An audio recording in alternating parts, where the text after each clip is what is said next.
Hey everyone! Today we're going to quickly go over what a dichotomous key is and how we use them in case you need some extra help with your assignments this week. So I'm going to go ahead and present this. Okay, so dichotomous keys. What are they?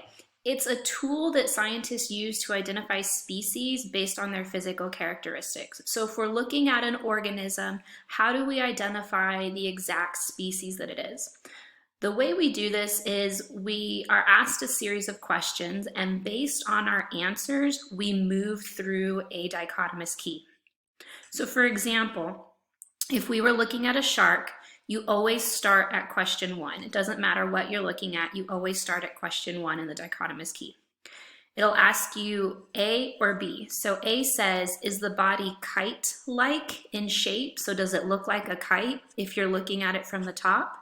If the answer is yes, you would move to statement 12. Question B says the body is not kite-like in shape if you're looking at it from the top.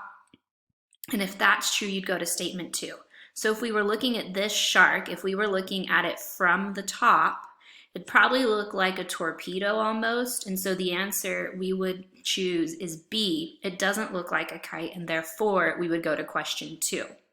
Once I got to question 2, I would ask, is the pelvic fin absent, and do they have a nose that looks like a saw?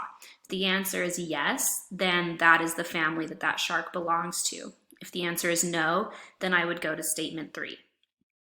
Another example I have for you here is a question that was on a STAR test before, so this is something that you would see on your tests. They give you the beetle. Again, always start at number 1. Insect has an extremely long prothorax, aka a neck. If the answer is yes, go to 2.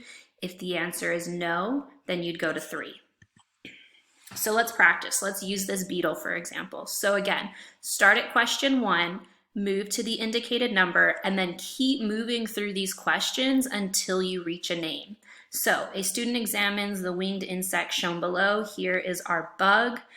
Insect has an extremely long neck, or insect has no neck. This insect looks like it does not have a neck, so I'm going to go with B and move to number 3. So I skip 2 completely because this tells me to go to 3.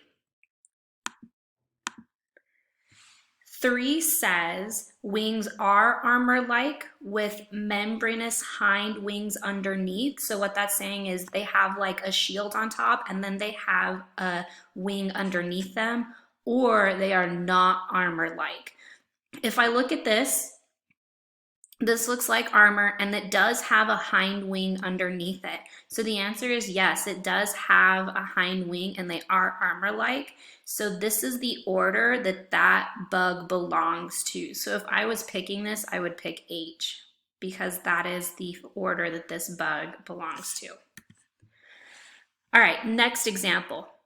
Again, start at question 1, move to the indicated number, and keep answering until you've reached a name. This is another question that was on a previous STAR test. So we are looking at this leaf or this plant down here. Some students collected leaf samples. The student used the leaf identification key shown below to identify a leaf sample. So again, always start at number 1. Is this a simple leaf? Is it singular? Or is it compound, meaning leaves are grouped on a stem? Well, if I look at one stem, I have 1, 2, 3, 4, 5 leaves. So it's not singular, it is compound. So because of that, I'm going to move to number 5. Are the leaves arranged like a fan, or are leaves directly opposite on the stem? Directly opposite would mean there'd be one here and one directly opposite of that. So to me, this looks like a fan. And so I'm going to go with 5A, which means this is a horse chestnut, which is one of my options down here below. So again, dichotomous keys are just a way that we are able to identify species by asking a series of questions and looking at that species.